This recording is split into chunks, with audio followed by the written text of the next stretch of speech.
Times big hair. This is Headliners, the paper review show that won't send you to sleep like the others will. 11 p.m, 7 nights a week. Join us.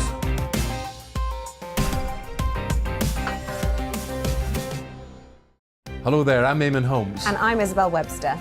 And we hope you can join us for Breakfast with Eamon. And Isabel. You make me laugh out loud, belly laugh. Is that important first thing in the morning? Yeah, absolutely. And there's me trying to be deadly serious. News is a serious business. Yeah, I have to rein you in sometimes. Well, it doesn't stop us laughing at it. It doesn't stop us having an opinion on what's going on. Yeah. And it certainly will not stop us reflecting what you think. Weekdays from 6 to 9:30 on GB News. I'm Dan Wootton. Join me Monday to Thursday from 9 to 11 for the feistiest and most fun news debate on TV, where free speech reigns. I'll bring you a sharp take on the day's biggest stories, bombshell newsmaker interviews, and A-list guests.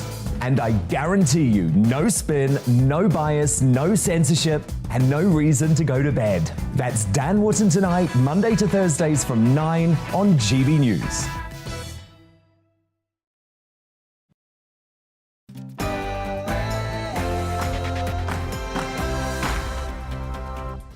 Good morning, everybody. You're not Mercy. What have you done with that? Looking a bit different today. No, it's not Mercy, it's me. It's Tom Harwood, along with Patrick Christys here on your TV, your radio and online. Yes, indeed. We're with you all the way through until midday with the show jam-packed with all of today's biggest stories, loads of discussion and a few opinions as well, to say the least. That's right. So make sure you get in touch with your views, as usual, on gbviews@gbnews.uk. We'll be getting all of those to you throughout the show. But first, it's time for the latest news.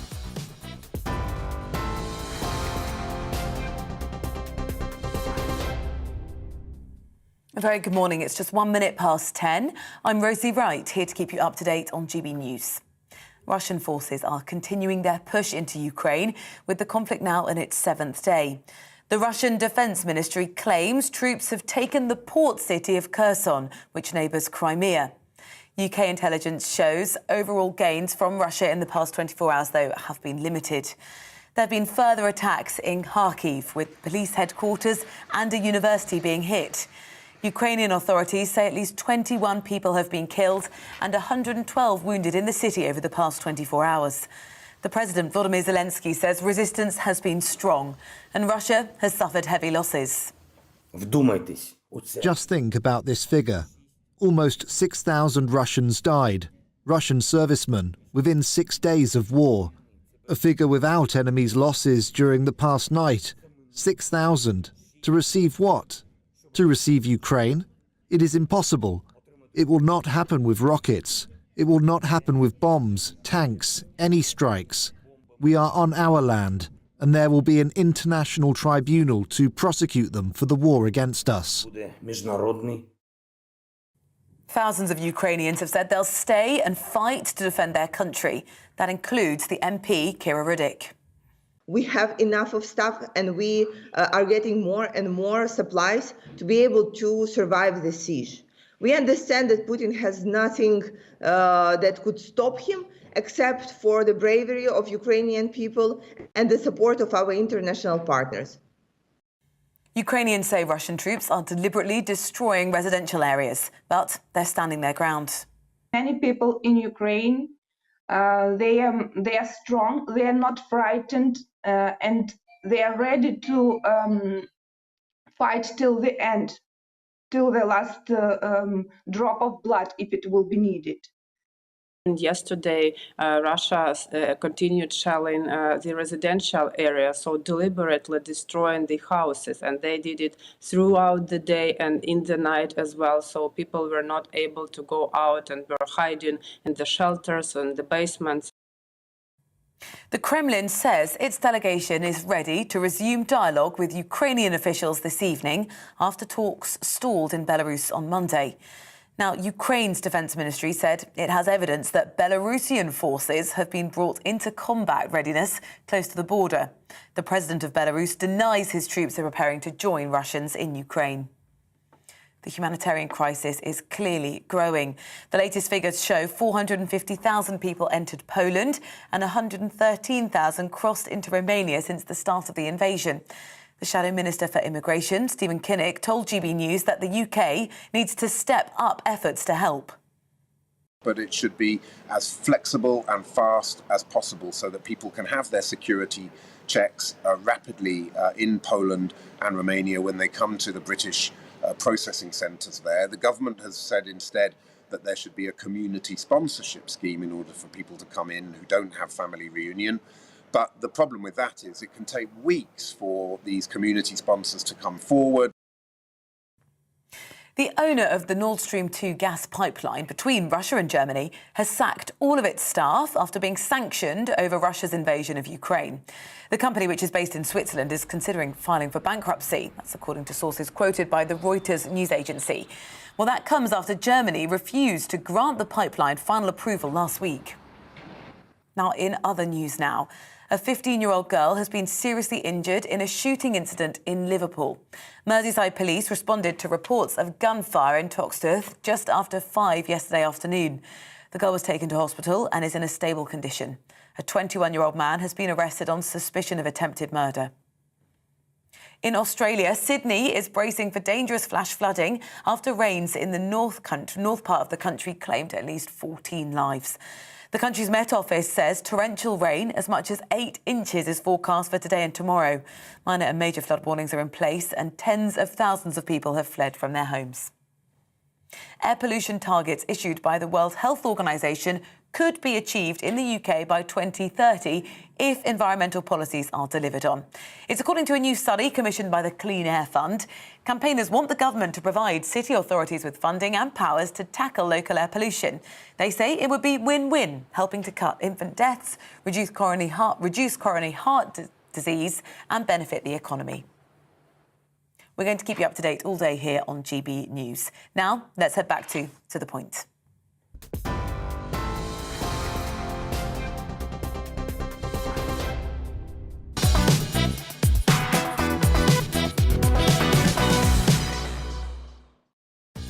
Yes, good morning, everybody. This is To The Point on GB News with me, Patrick Christys, and joining me today is Tom Harwood. Absolutely, yes, your eyes don't deceive you. He really is here on your TV, radio and online with a great show lined up for you to kickstart your day. Here's what's coming up. So we'll always be giving you the latest from Ukraine as many of the biggest cities reel from overnight rocket fire. Reports are saying that Russian paratroopers are in the city of Kharkiv and that the port city of Kherson has been seized by Russia. Our security editor Mark White will bring us more. He will indeed. Now, a hotline that helps people deal with unwanted sexual thoughts or behaviour has seen the amount of people calling about watching child abuse images double over the past year. Is it a positive sign that more people are getting help, or an indicator of a worsening trend? The hotline's director will talk us through this later on. And finally, the true origin of Stonehenge is a favourite topic of conspiracy theorists aliens. As well as history lovers. Definitely aliens. If we were going to say conspiracy theorists and history lovers, I think that's basically not us two. Conspiracy theorists if they're right, mate. But one academic says he's cracked the code. He knows why it was made. We'll speak to Professor Timothy Darvill about his latest findings towards the end of this hour. Yes, we've got all of that coming up and much, much more across the programme this morning, so make sure that you stay tuned. Get in touch, as always, gbviews@gbnews.uk. Loads to get stuck into today. And tell us, which one's the conspiracy theorist and which one's the history lover? That's definitely it. That's all coming up.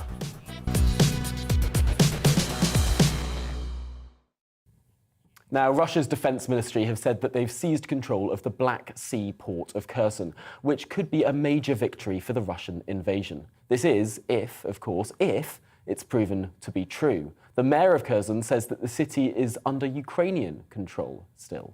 Now, Kiev was under heavy rocket fire last night, and Mariupol has been shelled this morning as well. Yeah, well, let's get more from our security editor, Mark White, right now, who joins us, I believe. And, Mark, if you could... Yeah, there he is. If you could just give us the latest, please. Yeah, good morning, gentlemen. The situation as far as the capital, Kiev, is concerned is very tense because this huge 40-mile-long armoured division still making its way down towards Kiev. We're told by officials in Kiev that it is looking to encircle the city. The images that have been coming out of Kiev this morning, a live shot there showing you a very peaceful scene now after missile strikes in a television tower and some other locations in and around Kiev overnight. The air raid sirens sound sporadically every time there is concern of more missiles or artillery coming towards that city. Occasional gunfire can be heard, but the bulk of that huge Russian convoy is still a few miles off, we're told. The second city of Kharkiv, that is the scene of some intense fighting, missile strikes and attacks overnight.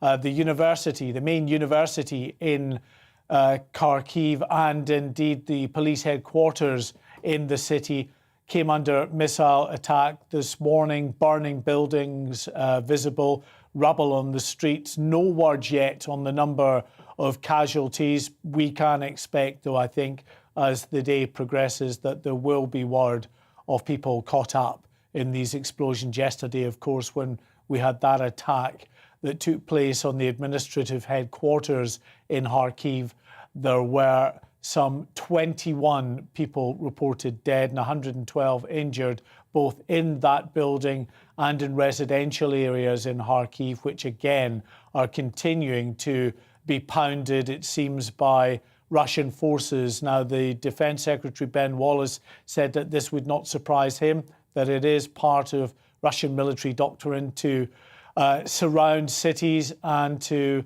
shell them or launch missile attacks, usually in the midnight hours, to degrade the infrastructure in these cities, to effectively bring them to their knees and to force a surrender. But some really disturbing images and scenes coming out of Kharkiv of the level of destruction both in the city centre now and in some of those residential areas.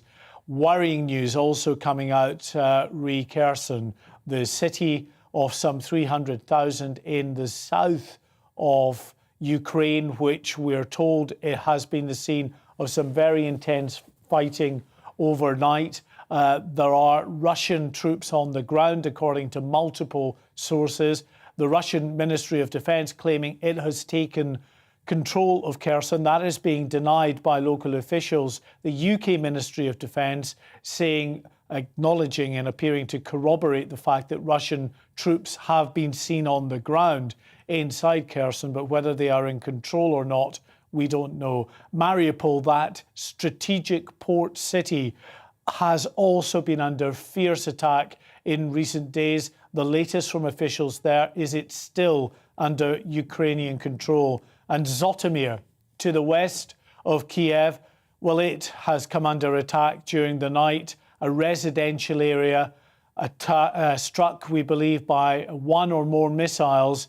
A maternity hospital in that residential area was struck. We're getting reports of, so far, at least 4 people killed, including a child, but local authorities there putting the death toll and the numbers injured much higher than that. There is an airbase near this site that may have been the original target for the missile, but local officials are in no doubt. Actually, the Russians, they believe, are targeting urban residential areas as well. And all of this, while the bombardment is now being felt in residential areas in a number of key cities across Ukraine, it's adding to the refugee crisis. That refugee crisis, according to the United Nations, has resulted in some 660,000 people spilling over the Ukrainian border into friendly NATO nations. Poland has received some 450,000 refugees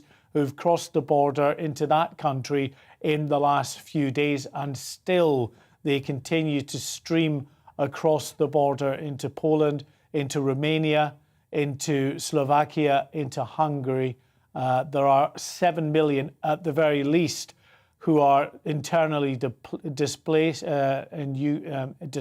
in Ukraine. In other words, they are fleeing the scenes of the worst of the fighting, with a view, many of them, to head towards the border to get to safer countries to seek refuge.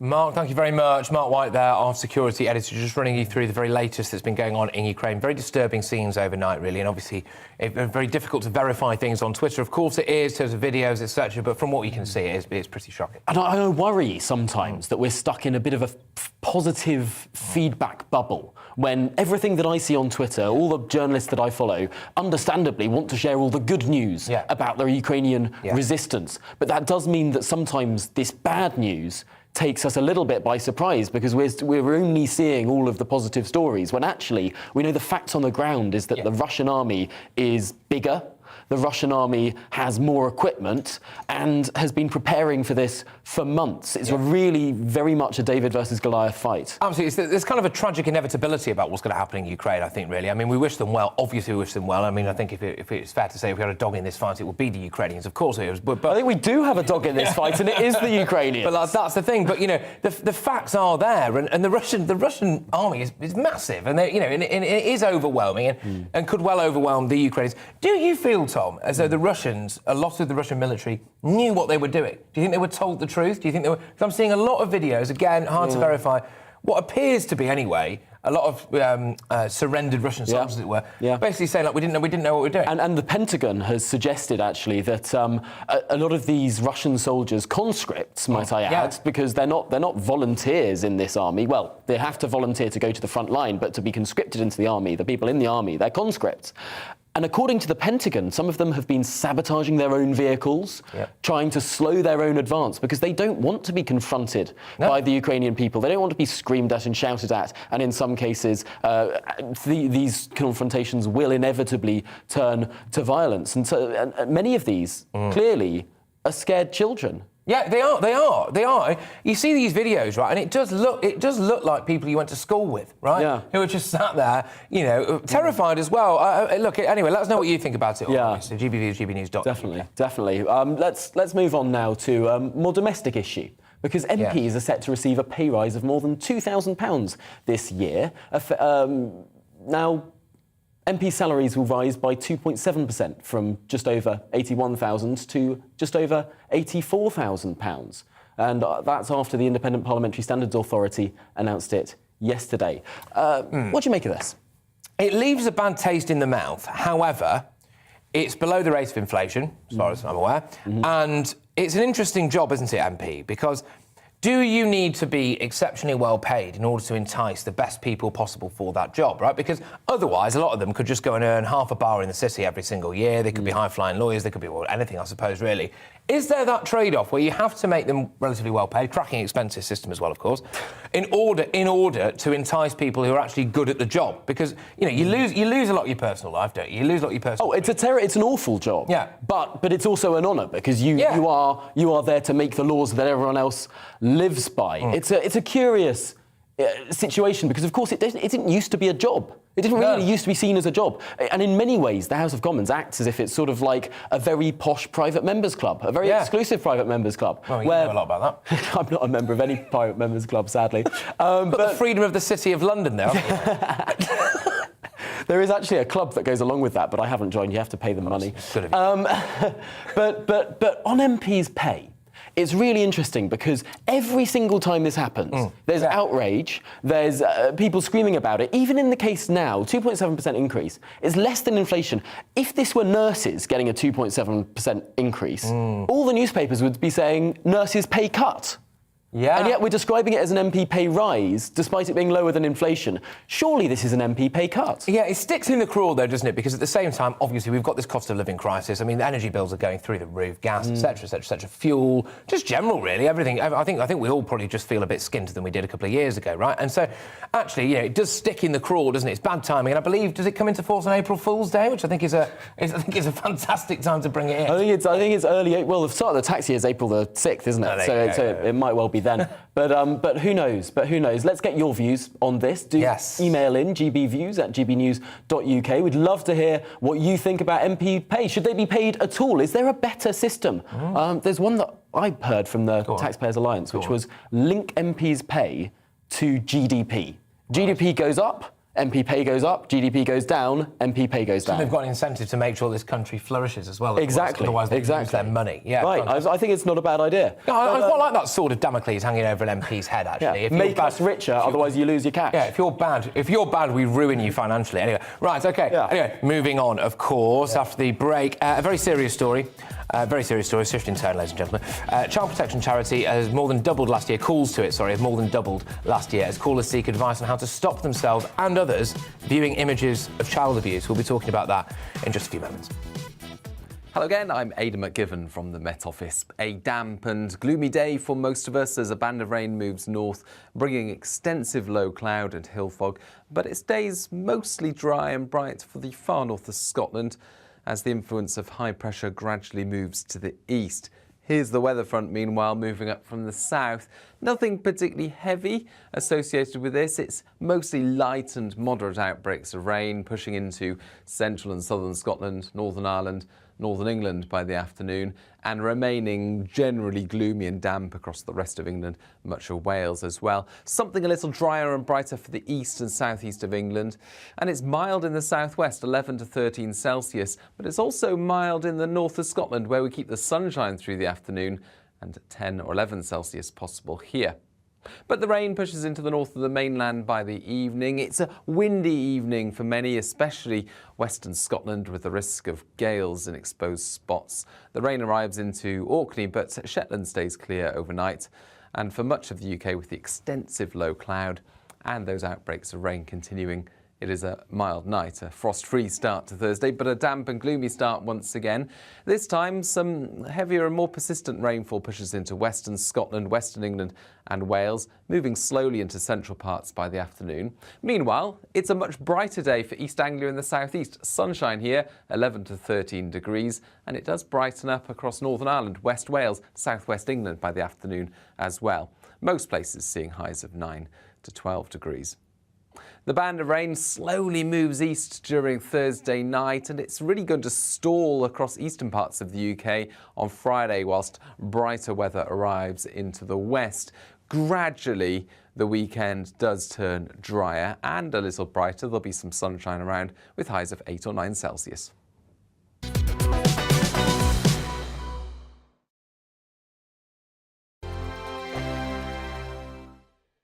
GB News is the UK's home of discussion and debate from all perspectives. To stay up to date on the latest stories, make sure that you subscribe to the GB News channel right here on YouTube. You can watch us live 24/7 across the whole world. You can also check out exclusive content and catch up on previous episodes of your favourite shows. Every day, we ask the questions that you'd ask, so why not add your voice to the conversation in the comments section? Don't forget to subscribe. We are GB News, Britain's news channel. Every night at 11 on GB News, we bring you the next day's stories the day before. Basically like time travel. If it's a big story, we'll cover it, guaranteed. But we'll also have some fun along the way. Big opinions, big laughs. Sometimes big hair. This is Headliners, the paper review show that won't send you to sleep like the others will. 11 p.m, 7 nights a week. Join us.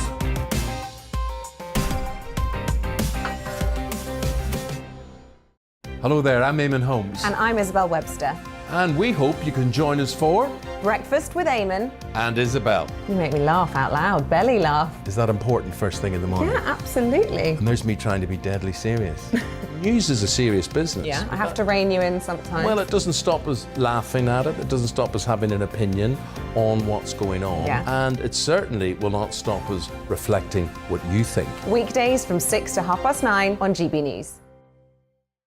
I'm Dan Wootton. Join me Monday to Thursday from 9 to 11 for the feistiest and most fun news debate on TV, where free speech reigns. I'll bring you a sharp take on the day's biggest stories, bombshell newsmaker interviews, and A-list guests. And I guarantee you, no spin, no bias, no censorship, and no reason to go to bed. That's Dan Wootton tonight, Monday to Thursdays from 9 on GB News.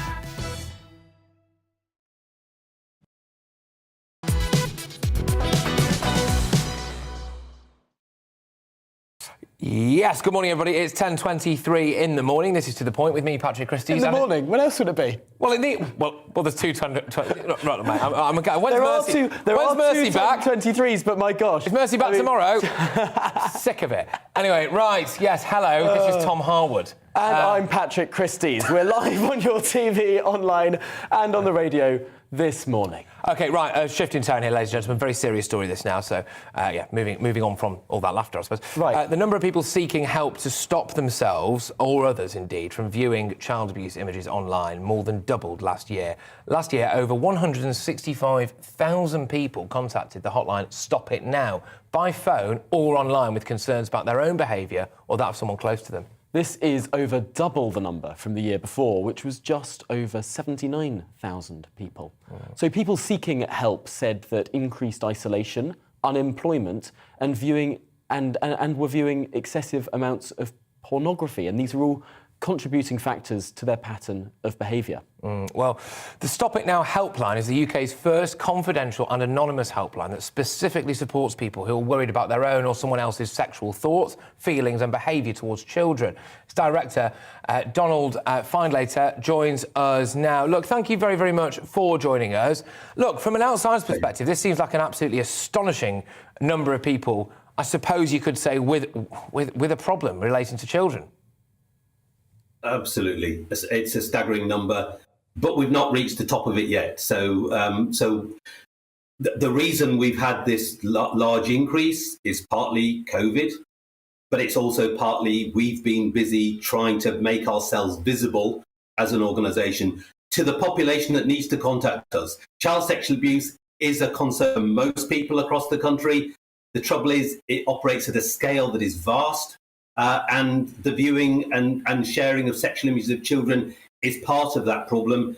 And we are serving messages to people who are on the cusp of offending or who already are offending to get them to consider their behaviour, to recognise the harm it's doing, to recognise the consequences to the children, but also the consequences to them should they get caught, but also to direct them towards confidential help to stop.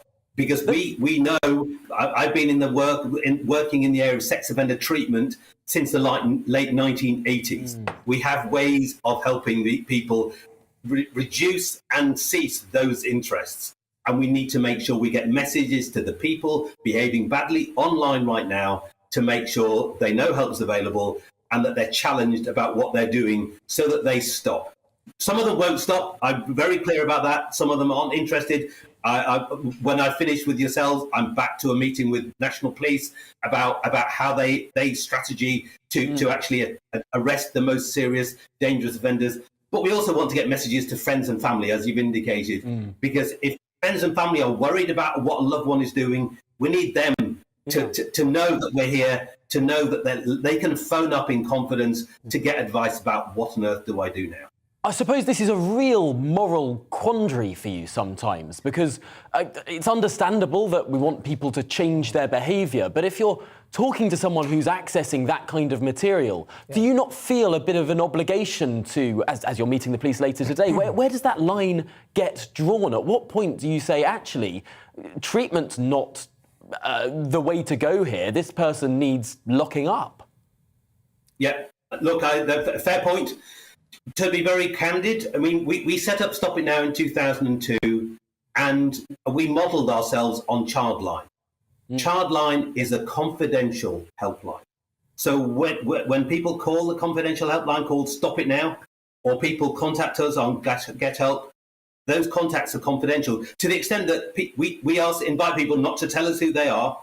We don't attempt to trace them so that people can come to us in confidence in the scales that they're coming to us, and they can get the help to stop that they need.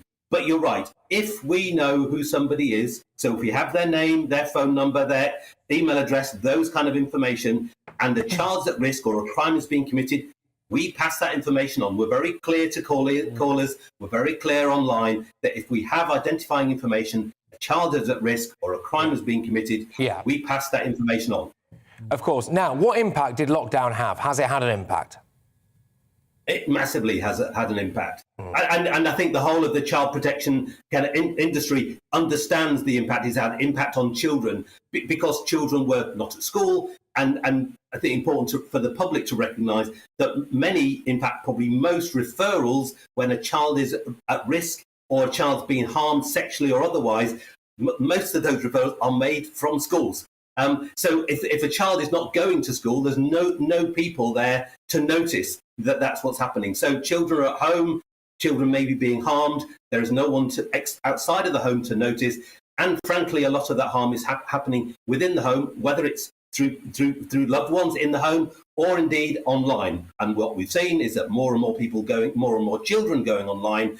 But we've also seen people whose day-to-day life manages their sexual thinking, their sexual kind of concerns, because they're at work, they've got hobbies, they've got friends, they're distracted by those things. But when people were furloughed from work, they've got time on their hands, they can potentially spend more time viewing adult legal pornography, and that sexual kind of appetite that they develop may ultimately morph into something directly dangerous to children. So I'm not pretending that actually viewing pornography itself is the risk factor to becoming sexually interested in children. But for some people, frankly, it is. But for most, it may not be. And that's why we're delighted with the partnership we have with MindGeek right now. A rather strange partnership for a children's charity to be partnering with a pornography provider. But they are serving messages to people who, on an adult pornography site, are doing a search for underage material. They won't find it there, but if they do that search, they get a warning served by MindGeek, the owners of Pornhub, to say such images are illegal. You won't find them here. You need help. Contact Stop It Now. And so whether it's MindGeek through Pornhub, whether it's Google serving messages for us, whether it's Facebook, they all serve messages on our behalf to that population of people who are developing or have an established sexual interest in children. And we want them to stop, and we can provide the help to achieve them to do that. And in your experience in working in this field, is it possible to change someone who is seeking out that kind of material? Is it something that is a learnt behaviour that can be unlearned? Or is it something that's innate in these people? Because that makes it a very difficult sort of issue, a very different sort of issue, depending on what the answer to that question is. Hey, look, that's a great question.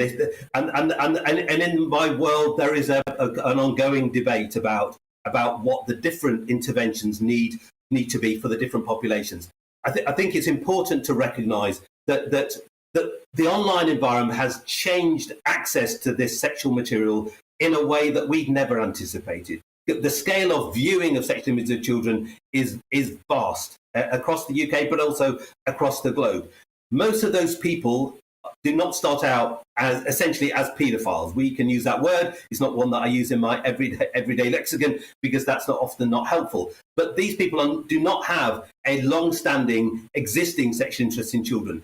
It's an interest that develops with whatever lifestyle things are happening, maybe through their pornography interest, because they look at some aspects and then they get bored and they want to try something else and they want to try something else, and they don't put boundaries down for themselves, and and in that sexually excited moment, they make rash decisions.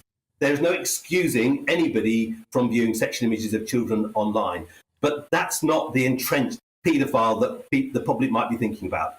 Those people, of those entrenched paedophiles, they need a different approach. But yes, we can work with them. I managed UK's only residential assessment and treatment programme for people with a long-standing sexual interest in children. So I know we can do that work. But for the other people, where it's through boredom, through kind of strange boundaries, whether it's through pornography use, if that's what they've grown into this use, we can dig them out. We can help them to not only get out, but to stay out. And that requires really lots of effort and constraints today and tomorrow and next week. But over time, they can dig out. Other people with long-standing interest, they need lifelong management of their interest and their risk.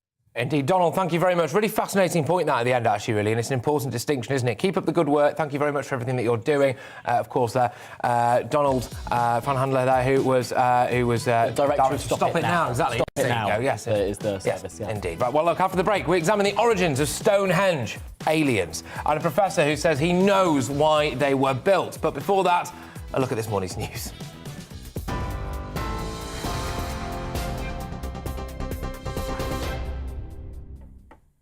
It's 10:33. Good morning. I'm Rosie Wright, here to keep you up to date on GB News. Russian forces are continuing their push into Ukraine, with the conflict now in its 7th day. The Russian Defence Ministry claims troops have taken the port city of Kherson, which neighbours Crimea.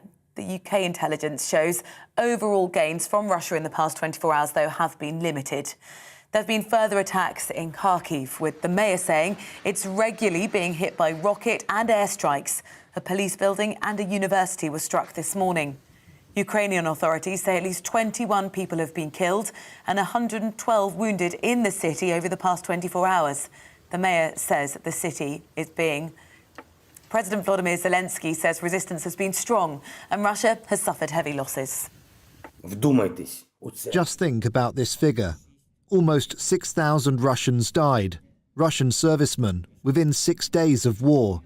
A figure without enemies' losses during the past night. 6,000. To receive what?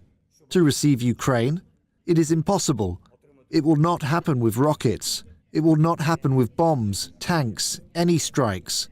We are on our land, and there will be an international tribunal to prosecute them for the war against us. The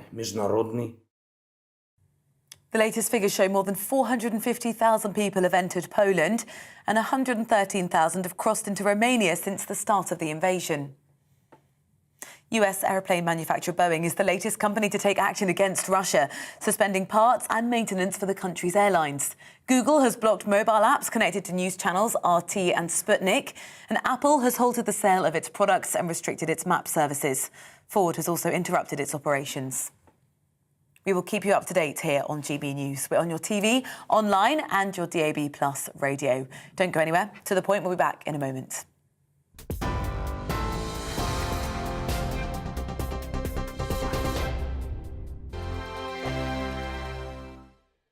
GB News is the UK's home of discussion and debate from all perspectives. To stay up to date on the latest stories, make sure that you subscribe to the GB News channel right here on YouTube. You can watch us live 24/7 across the whole world. You can also check out exclusive content and catch up on previous episodes of your favourite shows. Every day, we ask the questions that you'd ask, so why not add your voice to the conversation in the comments section? Don't forget to subscribe. We are GB News, Britain's news channel. Every night at 11 on GB News, we bring you the next day's stories the day before. Basically like time travel. If it's a big story, we'll cover it, guaranteed. But we'll also have some fun along the way. Big opinions, big laughs. Sometimes big hair. This is Headliners, the paper review show that won't send you to sleep like the others will. 11 p.m, 7 nights a week. Join us.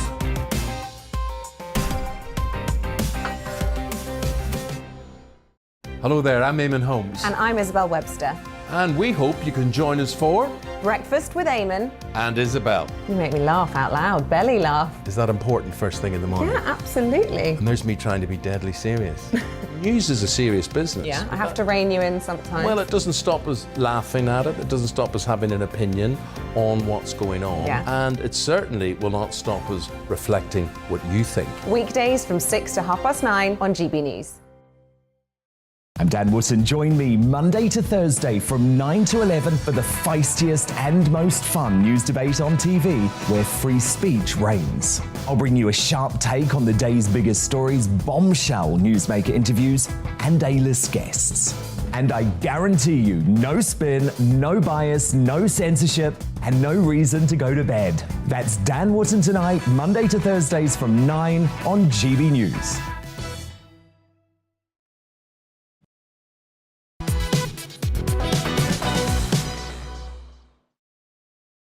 Well, morning everybody, it's 10:37. This is To The Point with me, Patrick Christys and Tom Harwood, as you can see on GB News. We're live on your TV, online and your radio this morning. That's right. Now, another by-election is happening another one. in the Midlands. Not another. I mean, most people. That is very good because it's also Birmingham, isn't it? Yeah, it was Bristol.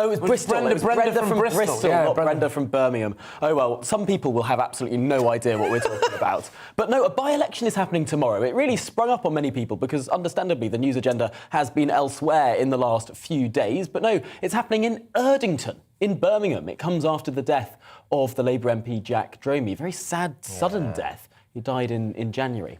Of course. Now, the seat has been held by Labour for more than 70 years, with Jack being the MP there since 2010. Now, our West Midlands reporter, Balvinder Sidhu, has been to the constituency to gauge the public mood ahead of polling day.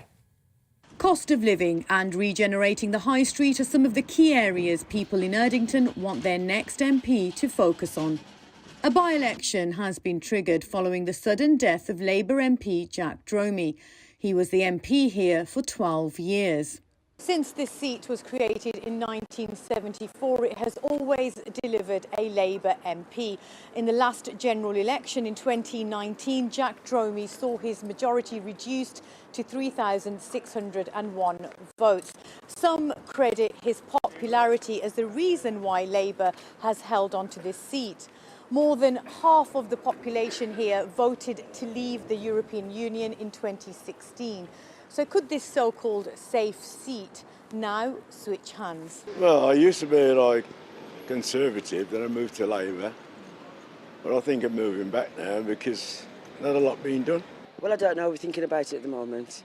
With all that's gone on in the government, I think a lot of people are thinking about whether they're going to vote this time round. So I don't know yet. I've been a Labour person for the last 31 years since I could vote, and I've trusted them all the way. There are 12 candidates up for the job, and hoping to secure a victory for Labour is former NHS nurse Paulette Hamilton. I'm not coming here to fill Jack Dromey's shoes. I'm coming here to be Paulette Hamilton. Brexit was of its time, but Brexit is not the issue that is highlighted at the door. The issues that are being highlighted at the door around jobs and skills, and it's also around regenerating our high streets. And as I've said before, it's around the economic crisis that we are currently facing. Standing for the Tories is Robert Alden. He's been a councillor in Erdington for 16 years. In terms of whether we can win here in what would traditionally be called a Labour stronghold, well, people said we couldn't win the council seat here in Erdington, and now it's got Conservative councillors on one of them. People said we couldn't win the council seats in King's Standing, and now there's Conservative councillors there. So what we've seen here is that the Conservatives have a record of working locally for Erdington, King's Standing and Castlevale, a record of fighting for residents, and hopefully on March the 3rd, residents will see that that's the kind of MP they want in Parliament. And hoping to follow on from the success of the North Shropshire by-election is Liberal Democrat Lee Darg. We've seen, even here in the West Midlands, we've won by-elections, obviously North Shropshire last year, so we're on the up as a party, but we've got something to offer. We're looking at a really strong package of stopping people from having a tax hike in April, making sure that energy bills are really cut, not this fudge that we've seen from the government. People are finding it really difficult to decide between heating or eating. Nearly half the population live in areas classed as deprived, and many here say they want change. Who will bring that change? We'll find out on Friday. Balvinder Sidhu for GB News. Yeah, and it's interesting, this, isn't it, really, because it's... We need to. There are by-election laws here. Oh, important. We need to show all of those candidates who are standing in this election. I wonder if we can show that on our screens now. So for those of you listening on the radio, the candidates include Robert Alden for the Conservative Party. Oh, no, it's gone. And some others as well. Check out this on social media if you're listening on the radio. There are lots of candidates. Actually, some really interesting candidates. Lots of smaller parties standing as well. Of course, the Monster Raving Loony Party, the Trade Union Socialist Coalition, the Christian People's Alliance, all sorts. Yeah. All sorts. The Good Night Sir Nosda. Is an interesting one there for the official Monster Raving Loony Party. I like this. I do think there's an issue with voter apathy, though. I do think there's a problem at the minute where a lot of people who maybe are traditionally Conservative don't particularly feel as though this is a particularly Conservative government. But you look at Labour, I'm not really sure what they stand for at the moment. Aren't we? The Lib Dems, you fit them all in the back of a Mini Cooper. So, I mean, I think there's an issue with people just deciding who on earth to vote for and what they are voting for. By-elections traditionally have pretty low turnouts, really, which is why sometimes there can be surprises. We've seen the Lib Dems win a couple of seats over the last few months, although it doesn't look like the Lib Dems are particularly trying very hard in this seat. It's a seat that's been held by Labour since 1945. Labour is very clearly the front-running party here. If the Tories couldn't even pick it up in 2019 when they got that 80-seat majority, I don't think it's going to be a particular surprise tomorrow night. Who knows? Maybe I'm wrong. But yeah, that's going on tomorrow. By-election. Yeah, absolutely, yes. So obviously voters in Erdington are heading to the polls tomorrow, so make sure that you keep your eyes peeled for that. It could be quite a good indicator of where the country rests, I suppose, on various issues. But anyway, the government suffered a series of defeats in the House of Lords over its Nationality and Borders Bill. One of the clauses in the bill rejected by peers was the government's proposal to threaten people arriving in the UK via illegal routes, such as channel crossings, for example, with a jail sentence of up to 4 years. Well, let's discuss this further with Claire Purcell, a former special advisor to the Minister for Immigration. Welcome to the programme. Firstly, can you talk us through what exactly was taken out in terms? There's this jail sentence for people who are crossing, who make illegal crossings. That's right. The Lords objected to Clause 11 in the new Borders Bill, which would criminalise those who arrived in the United Kingdom under what they term irregular means. Now, this could be in the back of a lorry, it could be on a small boat across the Channel. And the Lords objected for the very reason that it goes against the Refugee Convention back from 1951. Now, this states that you have to look at people from where they came and not why. Why they came here and not how. So to look at somebody as crossing here and being here illegally would put them in a different category to those who had maybe moved from a refugee camp and arrived through other means. So you set up a two-tier system. Right. Yeah, it seems a bit self-defeating to me. Forgive me if I'm wrong over this. If you want to come to this country and you get here illegally, to threaten you with staying here in a prison for 4 years hardly seems like the answer.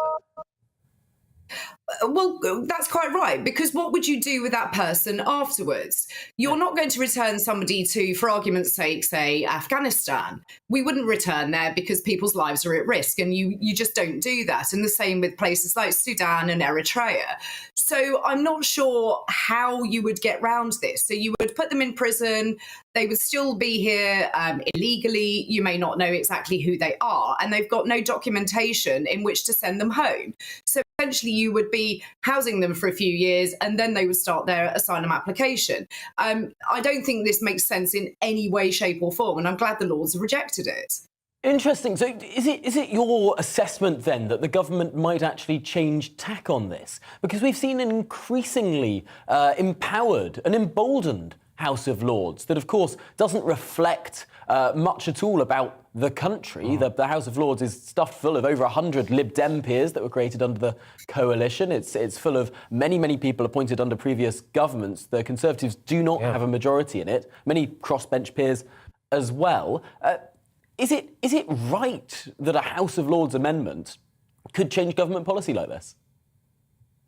Well, I think it's important to have scrutiny, and that is why the upper house is there. And yes, people will argue that they're not elected, but they are there to scrutinise the proceedings coming through the House of Commons. They've made their amendments, which will now go back to the House of Commons and will be voted on by members in that house. So I do think it's really, really important.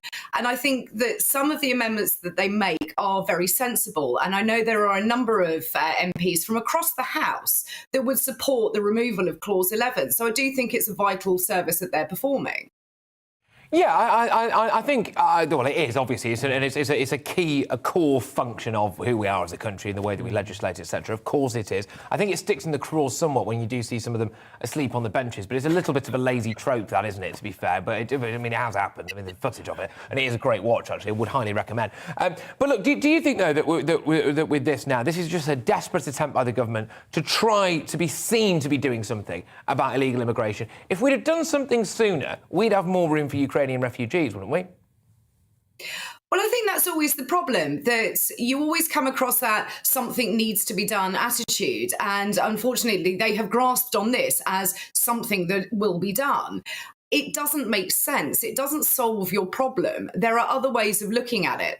Perhaps opening up safe and legal routes is going to stop a lot of those crossings that we see, those really treacherous crossings across the Channel.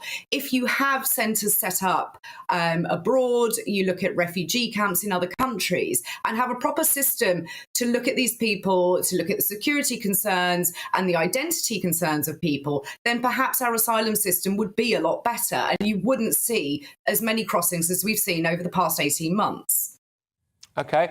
All right, look, thank you very, very much. It's been great to have you on the show. I really appreciate your insight, actually, and your kind of inside knowledge, as it were, of that particular issue there. Of course, that's Claire Purcell, who was a former special advisor to the Minister for Immigration, just reacting, of course, to some of the government's issues when it comes to trying to clamp down on illegal immigration.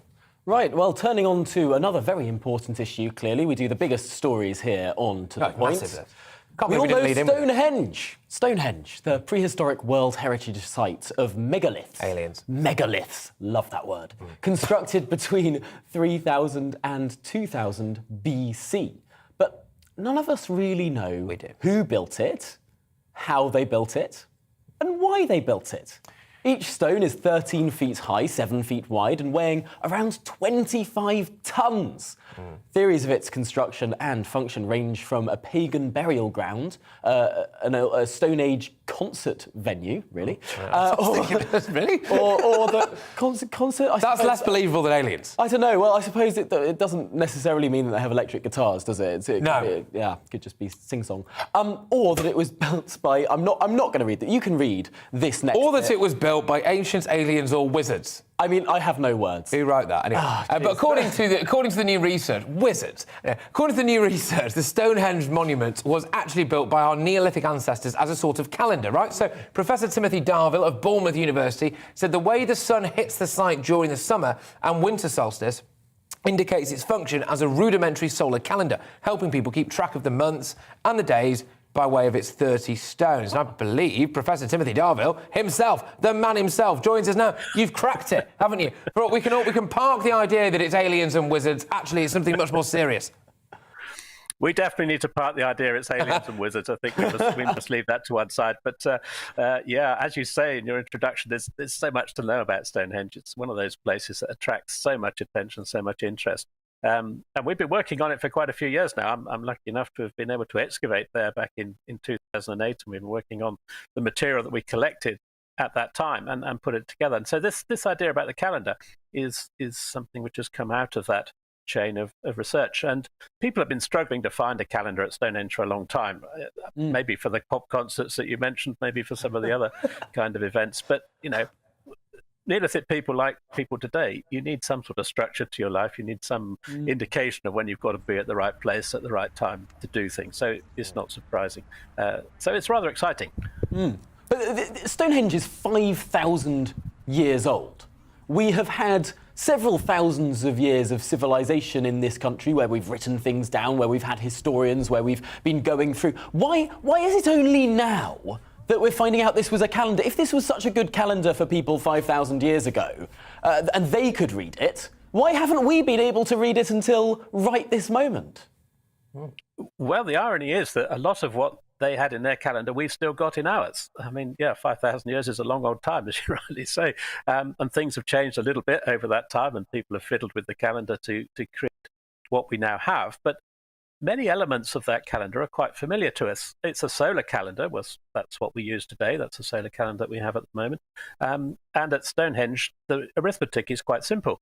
There's 30 upright stones, which are around the circle. I think they were on the picture that you showed just a couple of minutes ago.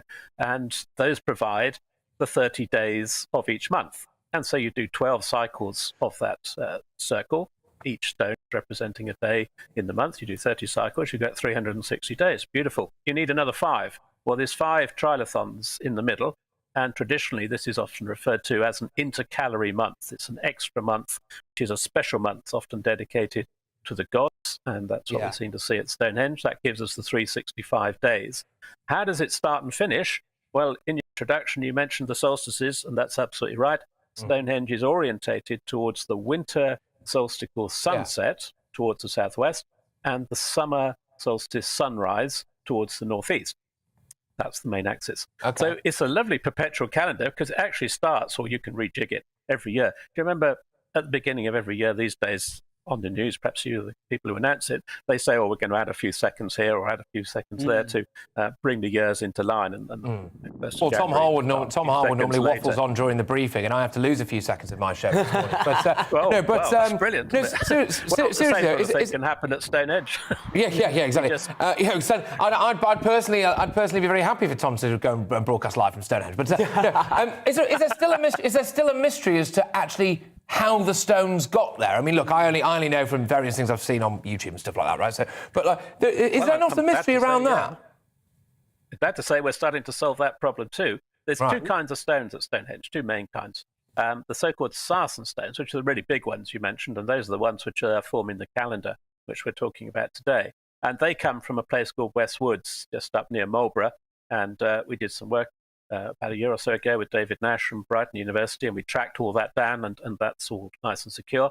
The other stones, the small ones, which are often referred to as blue stones, these are the kind of magic stones. Perhaps this is where your idea of the wizard came into play, because there is a medieval story that the wizard Merlin brought these stones across from Wales. And we know that they do come from Wales, and indeed we know many of the outcrops that they were taken from, and they were brought across. Each of those weighs about 4 tons, something of that sort.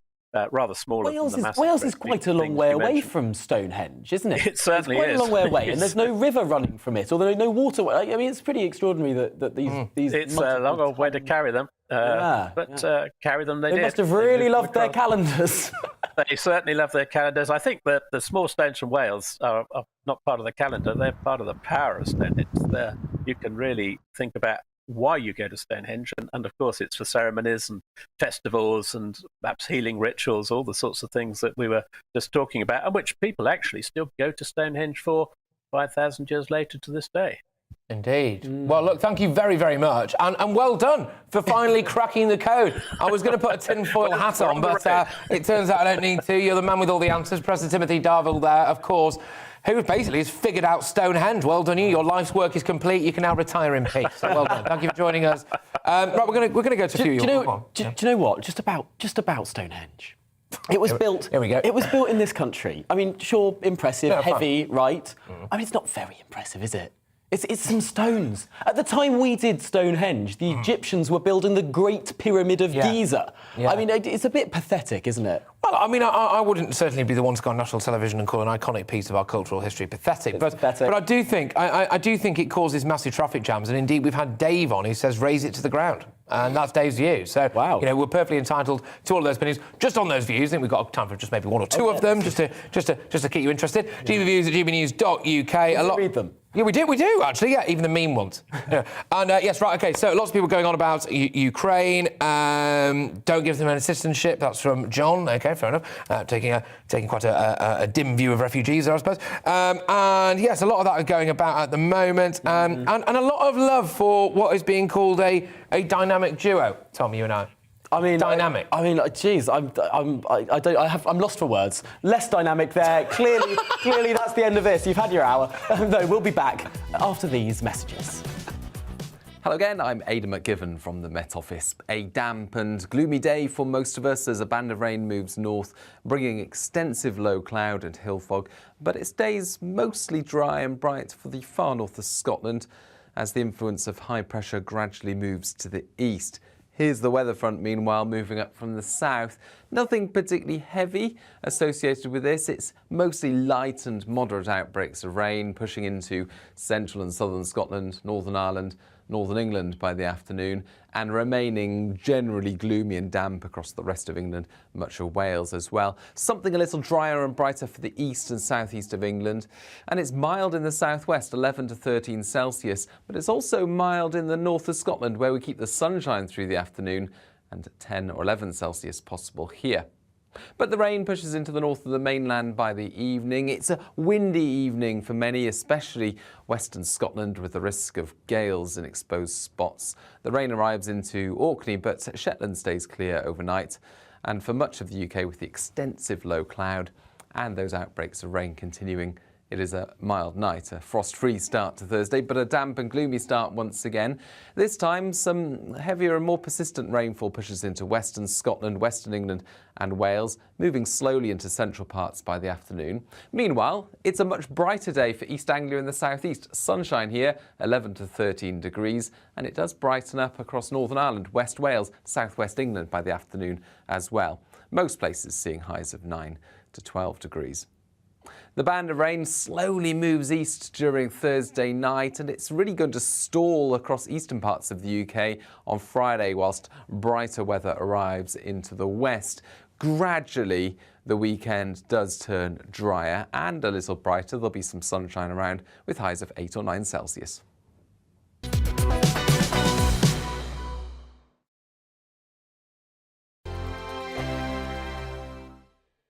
GB News is the UK's home of discussion and debate from all perspectives. To stay up to date on the latest stories, make sure that you subscribe to the GB News channel right here on YouTube. You can watch us live 24/7 across the whole world. You can also check out exclusive content and catch up on previous episodes of your favourite shows. Every day, we ask the questions that you'd ask, so why not add your voice to the conversation in the comments section? Don't forget to subscribe. We are GB News, Britain's news channel. Every night at 11 on GB News, we bring you the next day's stories the day before. Basically like time travel. If it's a big story, we'll cover it, guaranteed. But we'll also have some fun along the way. Big opinions, big laughs. Sometimes big hair. This is Headliners, the paper review show that won't send you to sleep like the others will. 11 p.m, 7 nights a week. Join us.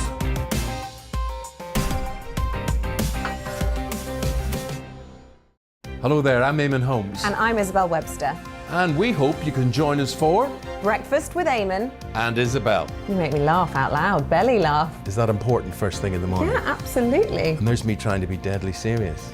News is a serious business. Yeah, I have to rein you in sometimes. Well, it doesn't stop us laughing at it. It doesn't stop us having an opinion on what's going on. Yeah. And it certainly will not stop us reflecting what you think. Weekdays from 6 to 9:30 on GB News. I'm Dan Wootton. Join me Monday to Thursday from 9 to 11 for the feistiest and most fun news debate on TV, where free speech reigns. I'll bring you a sharp take on the day's biggest stories, bombshell newsmaker interviews, and A-list guests. And I guarantee you, no spin, no bias, no censorship, and no reason to go to bed. That's Dan Wootton tonight, Monday to Thursdays from 9 on GB News.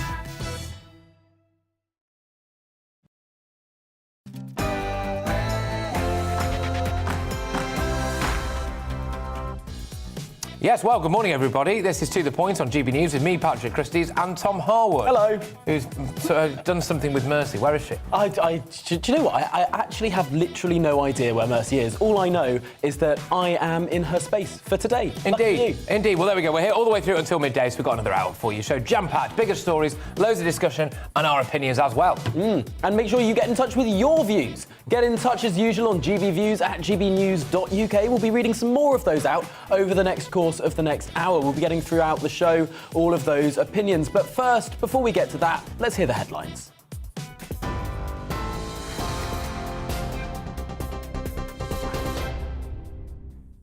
A very good morning. It's just 1 minute past 11. I'm Rosie Wright, here to keep you up to date on GB News. Now, Russian forces are continuing their push into Ukraine, the conflict now in its 7th day. The Russian Defence Ministry claims that troops have taken the port city of Kherson, which neighbours Crimea. UK intelligence, though, shows that overall gains from Russia in the past 24 hours have actually been limited. There have been further attacks in Kharkiv, with the mayor saying it's regularly being hit by rocket and airstrikes. A police building and a university were struck this morning. Ukrainian President Volodymyr Zelensky says resistance has been strong and that Russia has suffered heavy losses. Just think about this figure. Almost 6,000 Russians died, Russian servicemen, within 6 days of war. A figure without enemies' losses during the past night. 6,000. To receive what? To receive Ukraine? It is impossible. It will not happen with rockets. It will not happen with bombs, tanks, any strikes. We are on our land, and there will be an international tribunal to prosecute them for the war against us. Thousands of Ukrainians have said they'll stay and fight to defend their country. That includes the MP, Kira Rudik. We have enough of stuff and we are getting more and more supplies to be able to survive the siege. We understand that Putin has nothing that could stop him except for the bravery of Ukrainian people and the support of our international partners. Ukrainians say Russian troops are deliberately destroying residential areas, but many of those residents say they're standing their ground. Many people in Ukraine, they are strong, they are not frightened, and they are ready to fight till the end, till the last drop of blood, if it will be needed. Yesterday, Russia continued shelling the residential area, so deliberately destroying the houses, and they did it throughout the day and in the night as well. So people were not able to go out and were hiding in the shelters and the basements. The Kremlin says its delegation is ready to resume dialogue with Ukrainian officials this evening after talks stalled in Belarus on Monday. Ukraine's defence ministry said they had evidence that Belarusian forces have been brought into combat readiness close to the border. The president of Belarus denies his troops are preparing to join Russians in Ukraine. The humanitarian crisis is clearly growing. The latest figures show 450,000 people entered Poland and 113,000 crossed into Romania since the start of the invasion. The Shadow Immigration Minister, Stephen Kinnock, told GB News that the UK needs to step up efforts to help. But it should be as flexible and fast as possible so that people can have their security checks rapidly in Poland and Romania when they come to the British processing centres there. The government has said instead that there should be a community sponsorship scheme in order for people to come in who don't have family reunion. But the problem with that is it can take weeks for these community sponsors to come forward. The owner of the Nord Stream 2 gas pipeline that runs between Russia and Germany has sacked all of its staff following US sanctions. The company's based in Switzerland. They're considering filing for bankruptcy. That's according to the Reuters news agency sources. Germany refused to grant the pipeline final approval after the Russian incursion. Let's take a quick look at other news now.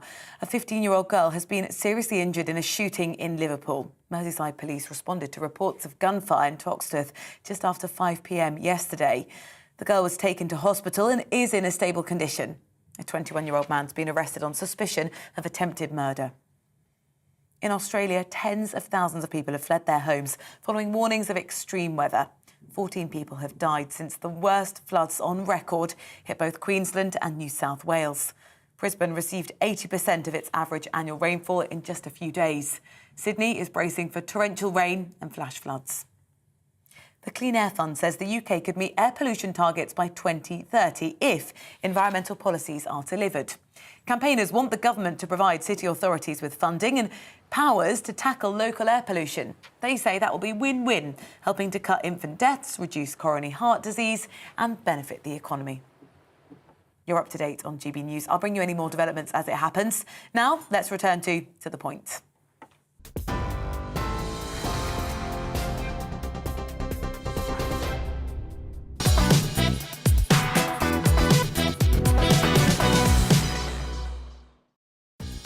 Good morning. This is To The Point on GB News with me, Tom Harwood, and with Patrick Christys as well. We're on your TV, your radio and online.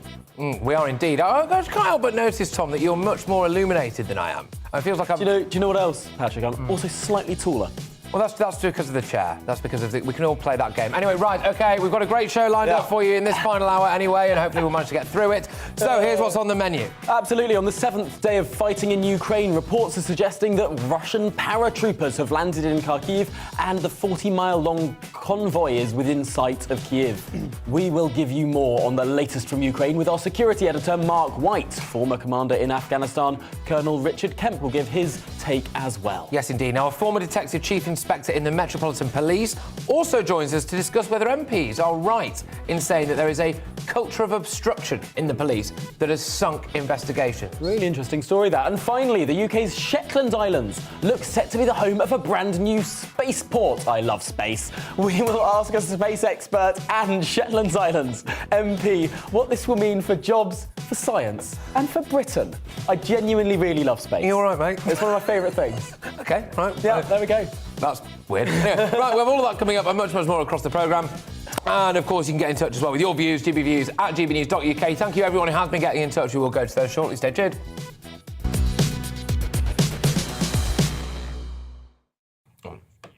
Now, 4 people have... Sorry, I keep thinking about the space thing. We're moving on. We're moving on. We're having a very serious discussion now. It's not about space.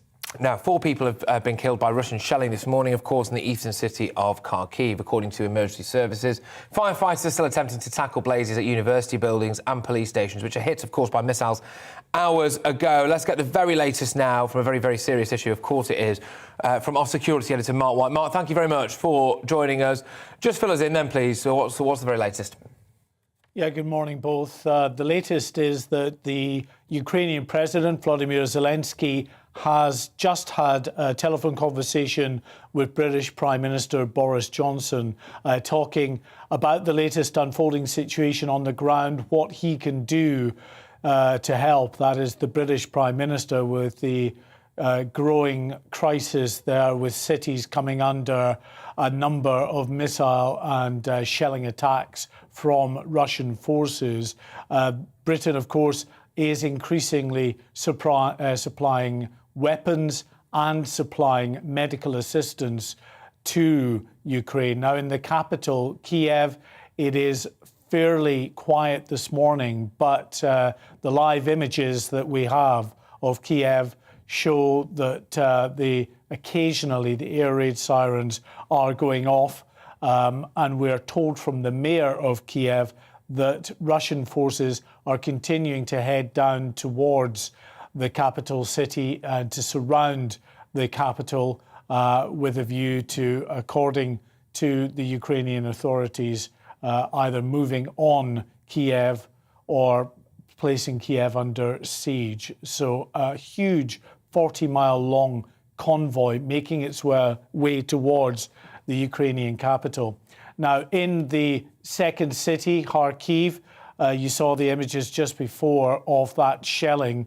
This is of the university building and the police headquarters. They're right by each other, side by side, struck by missiles this morning. Now, according to local officials in Kharkiv, 4 people have died and 9 people have been injured. This is in addition to 21 who died and 112 who were injured in shelling and missile strikes on Kharkiv yesterday. Rescue services still sifting through the rubble of those strikes this morning. It's likely, sadly, that in the hours ahead, of course, that death toll and the number injured will climb. We're also told that paratroopers had entered Kharkiv this morning, or overnight at least, involved in fierce gunfights with Ukrainian defending forces in Kharkiv. But again, according to Ukrainian officials, they have control of that city, although there are very significant numbers of Russian forces on the outside, or the outskirts of that city. A different situation in Kherson, the port city in the south of Ukraine, where it is believed that Russian forces have entered the city and may well be in control. Russian Defense Ministry officials are now saying that they are in control of Kherson. That has not been confirmed, although perhaps corroborated by the UK Ministry of Defence, who acknowledged the reports of Russian ground forces in Kherson. And there are a number of images now out there, unverified at this stage, which purport to show Russian troops on the ground in that city. Also in Mariupol, another strategic port city to the east of Ukraine, that has come under relentless attack in recent days, but we're told is still under the control of the Ukrainian authorities. Zhytomyr, which is to the west of the capital Kiev, about 50 miles or so, new pictures have emerged of that city showing utter devastation following a missile strikes that took place overnight. Now, there is an airbase very near this residential complex that was struck. That may have been the intended target, although when you talk to the Ukrainians, they say that any claims by the Russian authorities that they are not targeting built-up areas, residential areas, and they're only going after strategic targets like air bases is just a nonsense when you look at the number of residential areas right across Ukraine that have been targeted in recent days. And of course, with residential areas being struck, all that does is add to the growing refugee crisis. 660,000 people have now left Ukraine, crossed the border into neighbouring countries, including Poland. In Poland, 450,000 refugees have crossed into that country alone. There are 8 border crossings across Poland. All of them have very, very long queues at the border as people are trying to flee to go over the border. So likely even higher than 450,000 who have crossed into Poland now. Other countries like Romania, where 160,000 people have crossed in recent days, Slovakia, Hungary, they're all seeing refugees fleeing the situation in Ukraine, trying to head over their border into safer, friendlier countries, NATO allies across the border. And in terms of any prospect of a ceasefire, well, none really on the horizon, but at least there is the prospect, perhaps, of the negotiations which began a couple of days ago between Russia and Ukraine, starting again later today, possibly this evening, Ukrainian time. The Russians say they're prepared to meet the Ukrainian delegates. Of course, the two sides are worlds apart.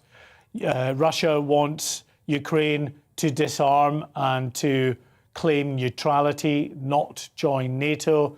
Ukraine wants Russia to cease fire immediately and pull its forces out of that country. But if they're talking, at least, that may give some hope, however minute, that there could be some kind of ceasefire in the weeks and days ahead. But for now, at least, the talks haven't taken place. They haven't resumed, but they may take place later this evening as we leave you with live shots looking at the Ukrainian capital, where it is, for the moment at least, relatively peaceful.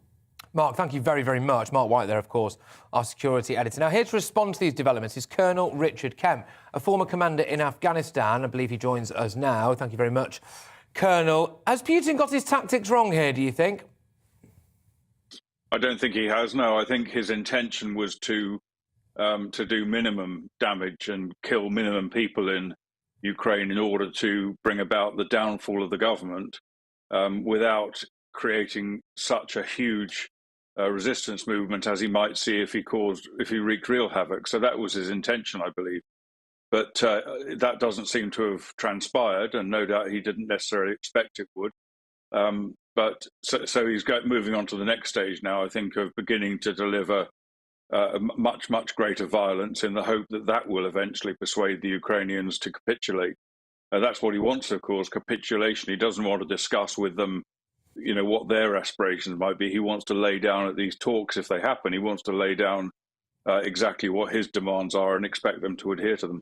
Yeah. It is harrowing to see some of those images of ordinary residential streets, of really quite beautiful architecture just being bombed from the sky.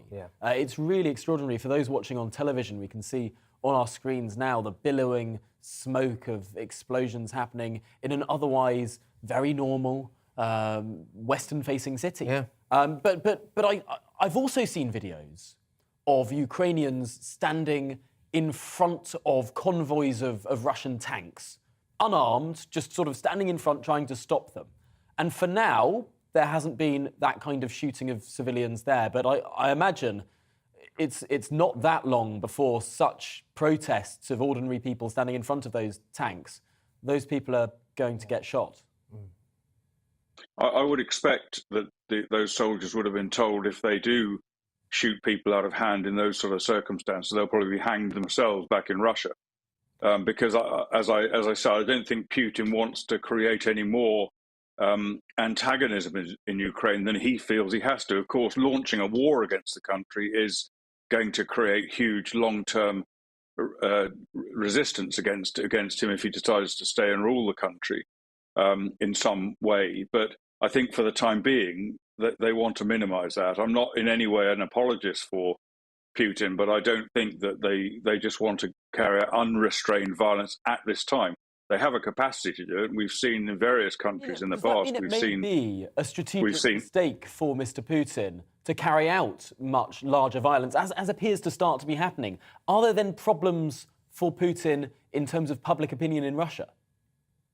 I think so, yeah. I think there's always going to be an opposition in some way, but of course he's neutralised that to a very large extent.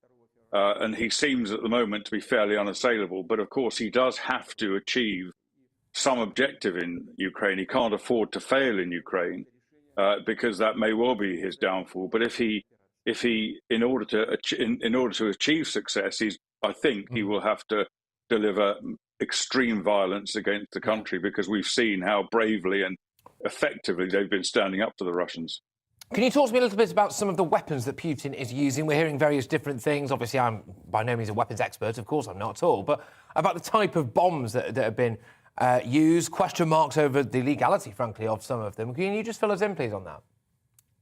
Yeah, I mean, I was talking only in the last couple of days to a Ukrainian soldier who's fighting in Mariupol.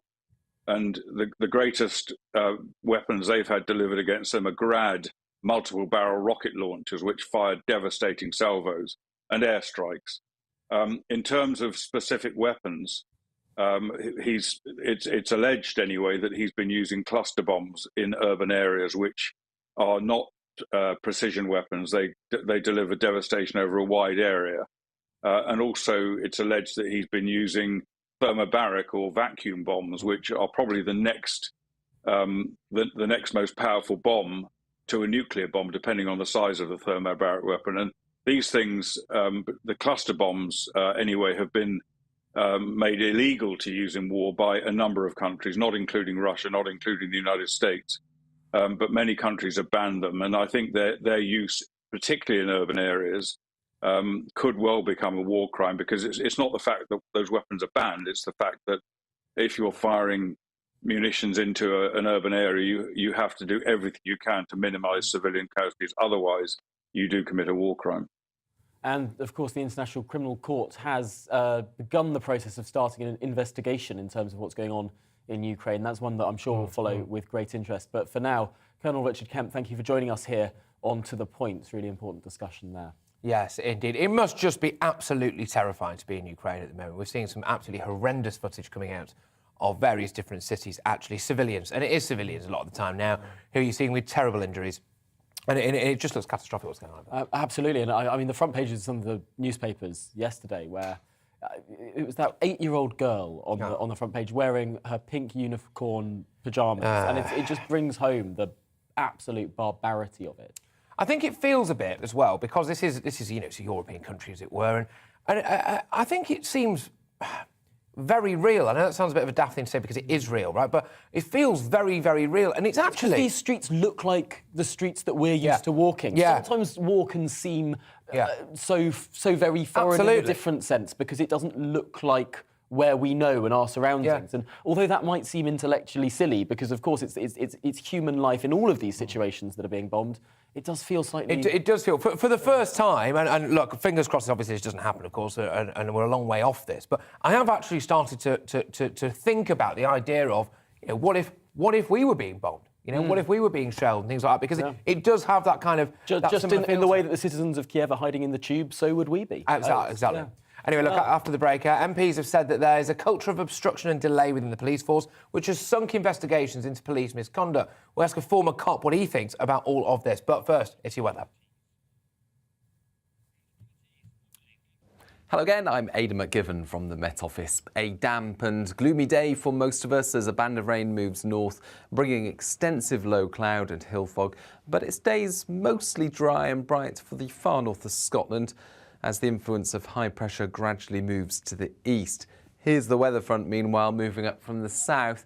Nothing particularly heavy associated with this. It's mostly light and moderate outbreaks of rain pushing into central and southern Scotland, Northern Ireland, northern England by the afternoon, and remaining generally gloomy and damp across the rest of England, much of Wales as well. Something a little drier and brighter for the east and southeast of England. And it's mild in the southwest, 11 to 13 Celsius, but it's also mild in the north of Scotland, where we keep the sunshine through the afternoon, and 10 or 11 Celsius possible here. But the rain pushes into the north of the mainland by the evening. It's a windy evening for many, especially western Scotland, with the risk of gales in exposed spots. The rain arrives into Orkney, but Shetland stays clear overnight. And for much of the UK, with the extensive low cloud and those outbreaks of rain continuing, it is a mild night, a frost-free start to Thursday, but a damp and gloomy start once again. This time, some heavier and more persistent rainfall pushes into western Scotland, western England and Wales, moving slowly into central parts by the afternoon. Meanwhile, it's a much brighter day for East Anglia in the southeast. Sunshine here, 11 to 13 degrees, and it does brighten up across Northern Ireland, West Wales, southwest England by the afternoon as well. Most places seeing highs of 9 to 12 degrees. The band of rain slowly moves east during Thursday night, and it's really going to stall across eastern parts of the UK on Friday whilst brighter weather arrives into the west. Gradually, the weekend does turn drier and a little brighter. There'll be some sunshine around with highs of 8 or 9 Celsius.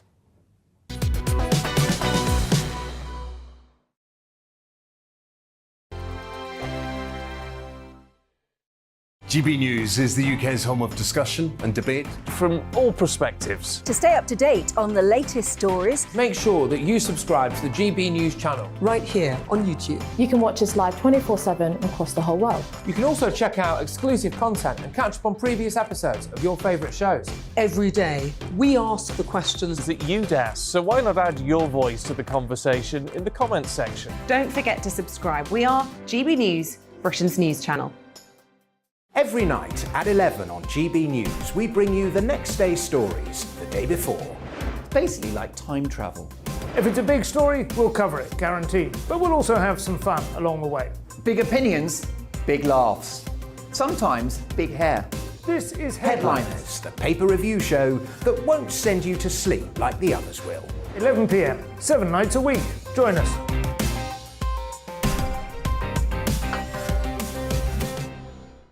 Hello there, I'm Eamon Holmes. And I'm Isabel Webster. And we hope you can join us for Breakfast with Eamon and Isabel. You make me laugh out loud, belly laugh. Is that important first thing in the morning? Yeah, absolutely. And there's me trying to be deadly serious. News is a serious business. Yeah, I have to rein you in sometimes. Well, it doesn't stop us laughing at it. It doesn't stop us having an opinion on what's going on. Yeah. And it certainly will not stop us reflecting what you think. Weekdays from 6 to 9:30 on GB News. I'm Dan Wootton. Join me Monday to Thursday from 9 to 11 for the feistiest and most fun news debate on TV, where free speech reigns. I'll bring you a sharp take on the day's biggest stories, bombshell newsmaker interviews, and A-list guests. And I guarantee you, no spin, no bias, no censorship, and no reason to go to bed. That's Dan Wootton tonight, Monday to Thursdays from 9 on GB News. My name's Tom Harwood, and every weekday we bring you The Briefing live from 9:30 a.m. The stories, analysis and live debate that you need to hear. Quite right, Tom, of course. Was this something that had been considered at all? Difficult to answer. Gas-guzzling helicopters circling. Noise is being made here. Joe Biden walking out. Thank you very much for joining us. Don't miss it. The Briefing with me, Tom Harwood, Monday to Friday, 9:30 a.m. on GB News. Join me, Gloria De Piero, Monday to Thursday at noon for The Briefing. We go to the parts of Parliament that you won't see elsewhere. Plus, there's exclusive interviews with MPs from all parties. But quite often, they paper over the real truth. Why does a working class lad like you join the Tories? That's a good question. Don't miss it, Monday to Thursdays at noon on GB News.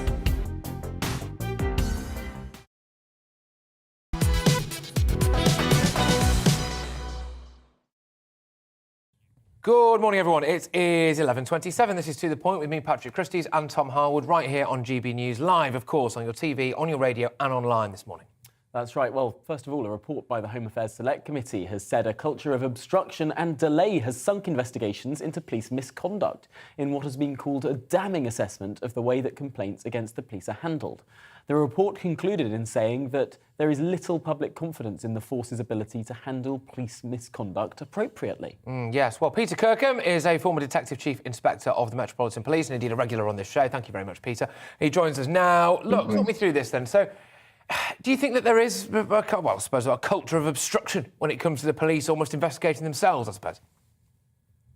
I think that depends on what you understand by an organisational culture. If you're thinking it's something that is overtly or very widespread, covertly spread around, we don't want to help these investigations, therefore we'll be obstructive, and a positive decision to obstruct, then no, that's definitely not the case. What there probably is something along the lines of organisational barriers to being too helpful, legal advice, insurers' advice, the rights of suspects of crime, not wanting to undermine your own investigation, and a dozen other reasons why you wouldn't want to share information. Well, each one of those involves a decision, and it's very easy for the default decision to be we won't share. You get less problems if you don't share when maybe someone thought you should than the other way round. And so organisationally, the whole policies and structures for dealing with these things have sort of calcified and taken together. Yes, there is a problem with the police service and its responsiveness and its speed of responsiveness to requests from other investigating bodies. Is it a bit rich for MPs to accuse the police of not being trustworthy? Yeah, very, but we've given up worrying about that. Fair enough. There is a sense, though, particularly among some communities in the United Kingdom, that the police is a body that is somewhat other, that is a rule unto themselves, that isn't to be trusted. Is there a grain of truth there? It's certainly true that is the impression that lots of communities have. I don't think it's accurate. It's a grossly exaggerated and generalised approach to the police as a whole, which has got truth in some small grains here and there, but is then generalised or exaggerated beyond that. The police need to understand, and I think they do understand, whether they operationalise that is another matter, but they need to understand that they need to address the perception the public, or the parts of the public, have of them, not what they are. And they eventually learned it, and I can say we eventually learned it. I was serving at the time. We eventually learned it over the allegations that the police were racist. Well, you look at those allegations, they're all members of the National Front and this, that and the other. And, it just obviously isn't the case by anybody with the slightest understanding of the police service. But you need to deal with that perception. And they dealt with it over race, and eventually they became very open. The perception that you get beaten up if you're in the police cells, well, the independent custody visitors were introduced. And basically the police said, yeah, here's some people, we'll have a little chat with you, make sure there's not going to be any problems, and then you can turn up any time you like and speak to all the prisoners in custody if they wish. And that happened, and within 10 minutes, people realised, well, maybe you don't. Maybe there are some incidents, but it's not a general thing. And so they need to do that around these sorts of things as well now. If the parts of the public have lost confidence, that needs to be addressed, whether or not you consider their grounds totally justified. You need to deal with that perception. Peter, look, thank you very, very much, as always, for your time this morning. Peter Kirkham there, of course, a former Detective Chief Inspector of the Metropolitan Police. And, of course, tomorrow as well, actually, I've just been informed. Goodness me, it's been a year. It's a year, I suppose, what anniversary you call it, I suppose, of Sarah Everard's murder, right? And goodness me, it does not feel like a year ago. It really doesn't. It really doesn't. But that is probably the most stark example of police... I don't know. Well, violence. That's the thing. It's true. I find the words for what you describe it as. It was that appalling, Yeah. Although I think we should be a little bit careful with that case. I believe there is still some ongoing judicial work around it. But what have you been thinking about all of the topics that we've been talking about today? The concerning issues in Ukraine, the conduct of the police, and of course there's a story coming up after the break that I'm quite excited about, which is the Shetland Islands could soon be shooting for the stars after planning proposals for a spaceport have been approved. Planning proposals for a spaceport in the United Kingdom. That's amazing. It's going to be a lot of fun, although I think it might not be for sending people up. I think it might be for very small satellites. But don't go anywhere. We'll be getting stuck into this and finding out exactly what it means after this morning's news.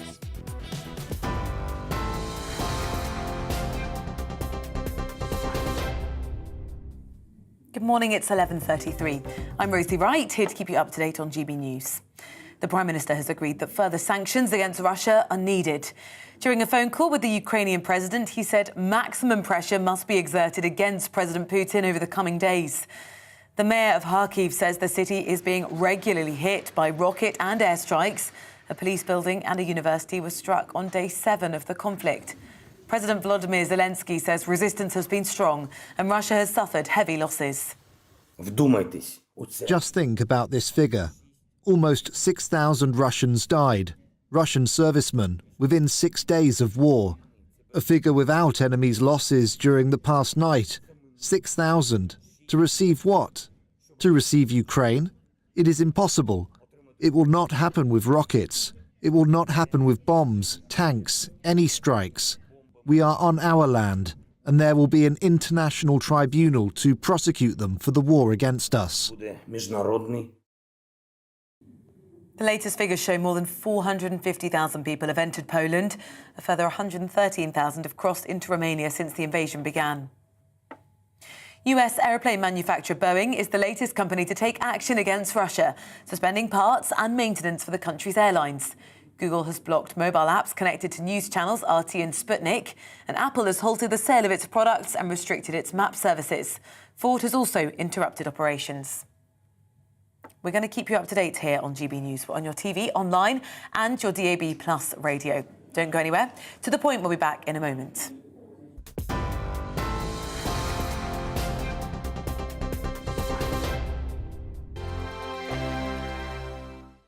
GB News is the UK's home of discussion and debate from all perspectives. To stay up to date on the latest stories, make sure that you subscribe to the GB News channel right here on YouTube. You can watch us live 24/7 across the whole world. You can also check out exclusive content and catch up on previous episodes of your favourite shows. Every day, we ask the questions that you'd ask, so why not add your voice to the conversation in the comments section? Don't forget to subscribe. We are GB News, Britain's news channel.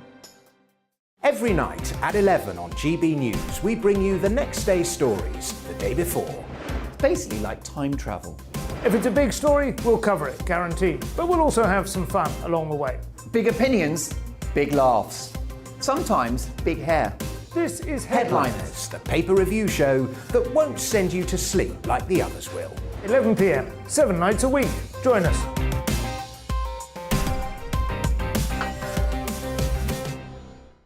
Hello there, I'm Eamon Holmes. And I'm Isabel Webster. And we hope you can join us for Breakfast with Eamon. And Isabel. You make me laugh out loud, belly laugh. Is that important first thing in the morning? Yeah, absolutely. And there's me trying to be deadly serious. News is a serious business. Yeah, I have to rein you in sometimes. Well, it doesn't stop us laughing at it. It doesn't stop us having an opinion on what's going on. Yeah. And it certainly will not stop us reflecting what you think. Weekdays from 6 to 9:30 on GB News. I'm Dan Wootton. Join me Monday to Thursday from 9 to 11 for the feistiest and most fun news debate on TV, where free speech reigns. I'll bring you a sharp take on the day's biggest stories, bombshell newsmaker interviews, and A-list guests. And I guarantee you, no spin, no bias, no censorship, and no reason to go to bed. That's Dan Wootton tonight, Monday to Thursdays from 9 on GB News.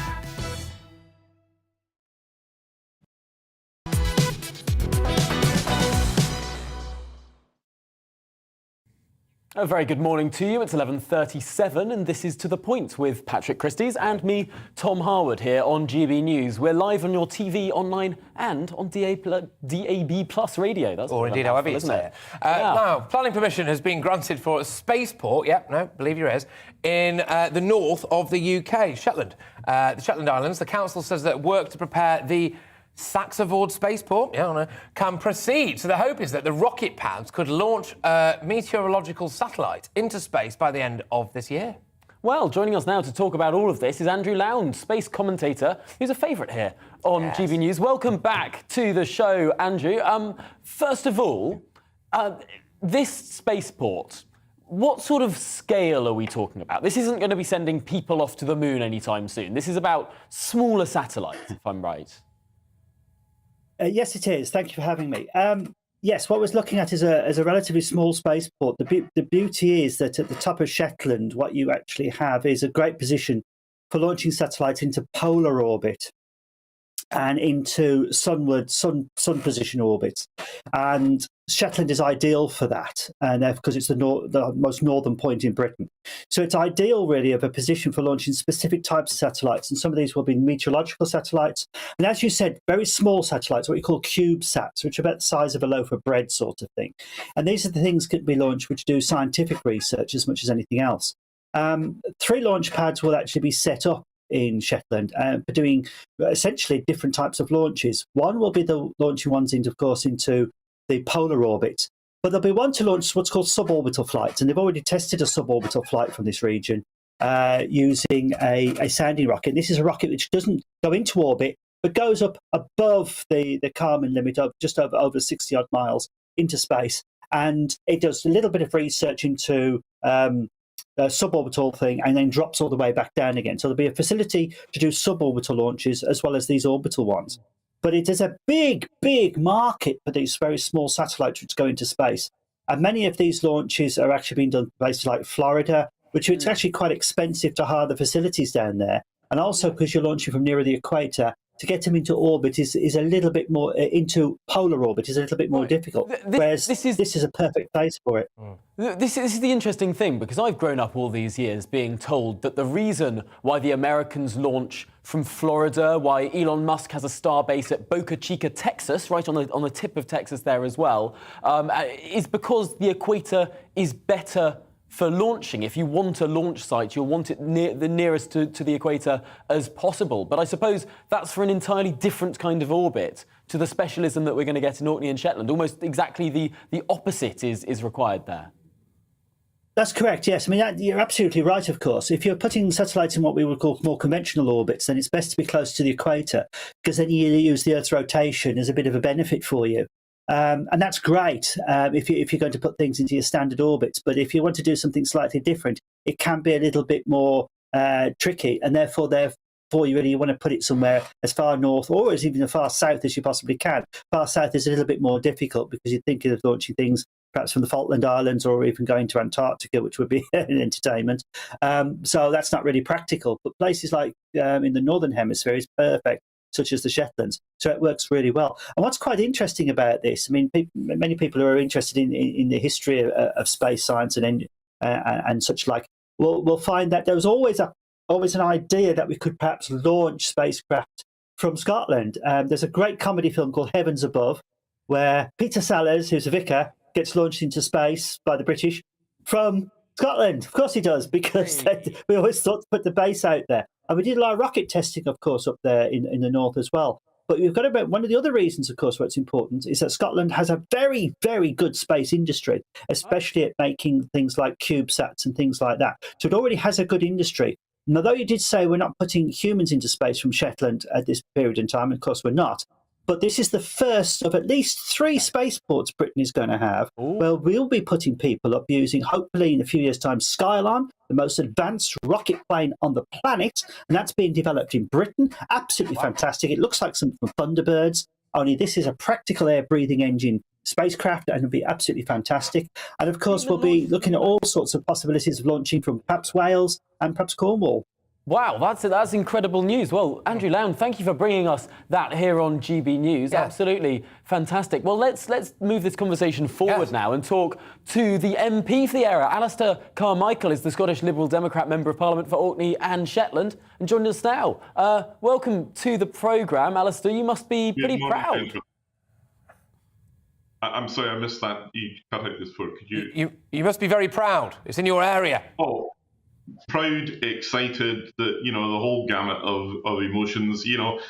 We're going to be launching rockets into space. It doesn't get much better than that. This is every schoolboy's dream. But also, to be serious about it, this is a significant project for the community.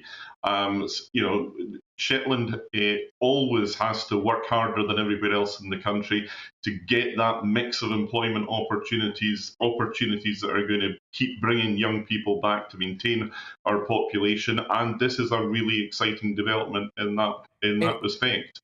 No, it absolutely is. And of course, it's in Scotland, and obviously the best ambassador for Scotland is Nicola Sturgeon. Maybe we could jettison her into space.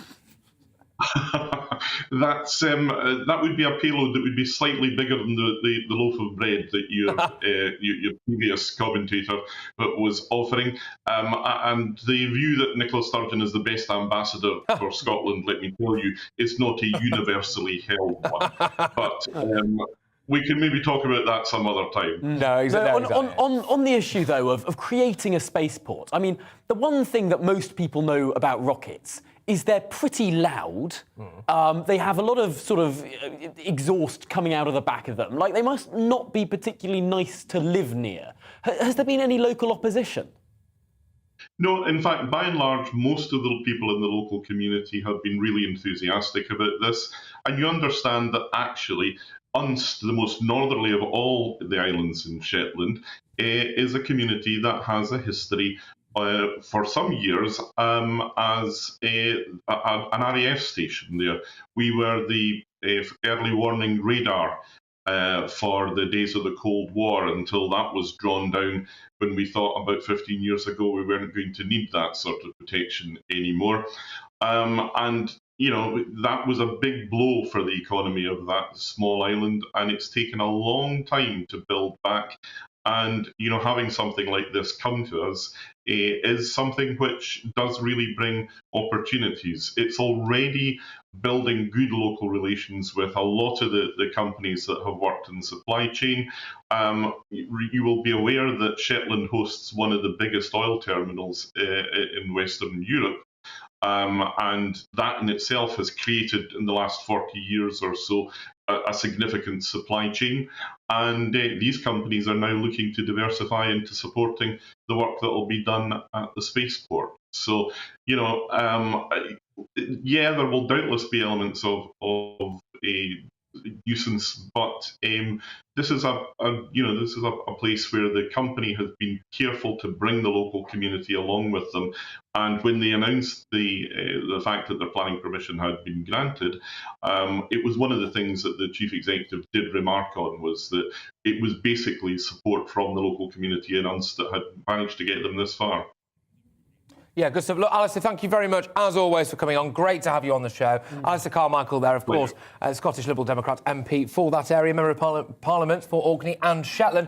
Massive news up for the area, and another, I think, symbol of actually our unity, right, and why we need to stay together, because it's a good thing for everyone, this country. Absolutely, and we want to be this high-tech superpower. That's our future as a country. We want to be doing all of that innovation, research, tech. That's where we want to be. Well, that's it from us here today at To The Point. Thank you very much, Tom. I thoroughly enjoyed this. It's been great fun, yeah. Yes, good stuff. Well, don't go away, because we've got the magnificent Gloria De Piero, who's just slashing away into the studio as we speak. Stay tuned.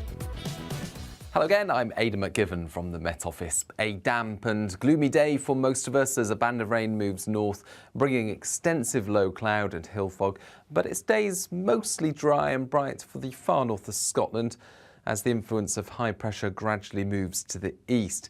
Here's the weather front, meanwhile, moving up from the south. Nothing particularly heavy associated with this. It's mostly light and moderate outbreaks of rain pushing into central and southern Scotland, Northern Ireland, northern England by the afternoon, and remaining generally gloomy and damp across the rest of England, much of Wales as well. Something a little drier and brighter for the east and southeast of England. And it's mild in the southwest, 11 to 13 Celsius, but it's also mild in the north of Scotland, where we keep the sunshine through the afternoon, and 10 or 11 Celsius possible here. But the rain pushes into the north of the mainland by the evening. It's a windy evening for many, especially western Scotland, with the risk of gales in exposed spots. The rain arrives into Orkney, but Shetland stays clear overnight. And for much of the UK, with the extensive low cloud and those outbreaks of rain continuing, it is a mild night, a frost-free start to Thursday, but a damp and gloomy start once again. This time, some heavier and more persistent rainfall pushes into western Scotland, western England and Wales, moving slowly into central parts by the afternoon.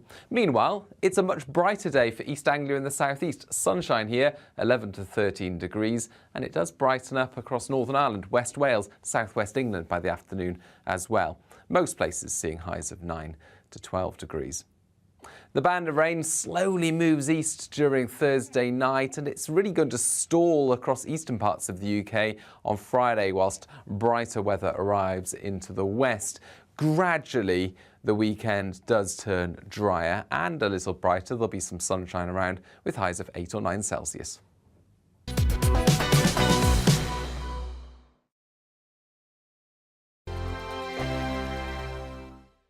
GB News is the UK's home of discussion and debate. From all perspectives. To stay up to date on the latest stories, make sure that you subscribe to the GB News channel. Right here on YouTube. You can watch us live 24/7 across the whole world. You can also check out exclusive content and catch up on previous episodes of your favourite shows. Every day, we ask the questions that you'd ask, so why not add your voice to the conversation in the comments section? Don't forget to subscribe. We are GB News, Britain's news channel. Every night at 11 on GB News, we bring you the next day's stories the day before. basically like time travel. If it's a big story, we'll cover it, guaranteed. But we'll also have some fun along the way. Big opinions, big laughs. Sometimes big hair. This is Headliners, the paper review show that won't send you to sleep like the others will. 11 p.m, 7 nights a week. Join us.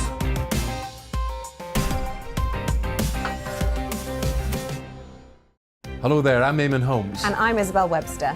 And we hope you can join us for Breakfast with Eamon. And Isabel. You make me laugh out loud, belly laugh. Is that important first thing in the morning? Yeah, absolutely. And there's me trying to be deadly serious. News is a serious business. Yeah, I have to rein you in sometimes. Well, it doesn't stop us laughing at it. It doesn't stop us having an opinion on what's going on. Yeah. And it certainly will not stop us reflecting what you think. Weekdays from 6 to 9:30 on GB News. I'm Dan Wootton. Join me Monday to Thursday from 9 to 11 for the feistiest and most fun news debate on TV, where free speech reigns. I'll bring you a sharp take on the day's biggest stories, bombshell newsmaker interviews, and A-list guests. And I guarantee you, no spin, no bias, no censorship, and no reason to go to bed. That's Dan Wootton tonight, Monday to Thursdays from 9 on GB News.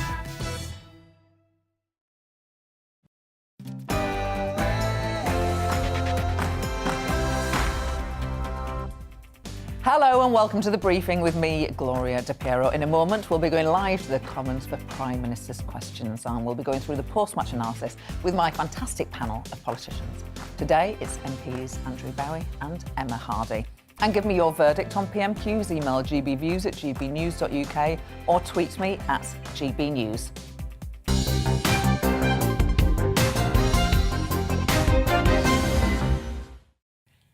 PMQs is about to get underway, but first, let's talk to my fantastic panel. Andrew Bowie, Conservative MP for West Aberdeenshire and Kincardine. Did I say that right? Close enough. Close enough.